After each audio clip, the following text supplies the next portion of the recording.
For the entirety of human history, the crowd was dependent on proximity. We had to be together physically in order to create a crowd. Suddenly, with the internet, we were able to create a virtual crowd. And what this allowed is it allowed people to get together through intent, through shared interest.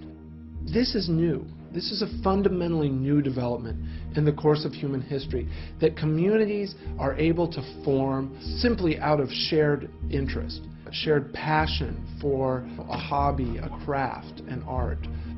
So crowdsourcing is when a company takes a job that was once performed by employees and outsources it in the form of an open call to a large, undefined group of people, generally using the internet. There's a couple crucial terms in there. One is open call and the other is undefined, and they both get the same idea, that the person who you think would be best qualified to perform a job isn't always the best person to do it. And the cocktail party version is very simple. It's crowdsourcing is Wikipedia with everything. Photography is a great example because it's what I think of as the canary in the coal mine. What's happened over recent years in photography is the advent of three separate developments. The first is the digital camera, the cheap, affordable SLR digital camera. The second is photo editing software, which has become easier and easier to use. And the third, of course, is the internet.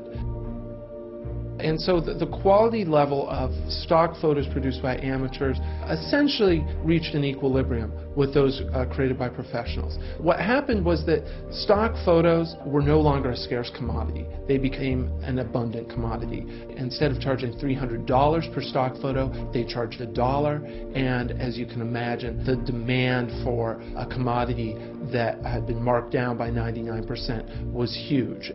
I don't think crowdsourcing eradicates a business, it just changes it dramatically. It forces companies to approach us as potential partners, and that's much more interesting and much more exciting. We do buy things, but we also participate meaningfully in the process by which those products are created. What we see with these successful forms of crowdsourcing is that they came up organically from the people formerly known as customers, from the people formerly known as the audience. The technology is so good that it's become easier for people to become very good. And then finally, the emergence of online communities. I like to think about the online community as kind of the building block of crowdsourcing. It's what the corporation is to the industrial era. It showed that people could come together and self-organize into productive units. What once took managers in a corporate hierarchy can now be done in the context of the community.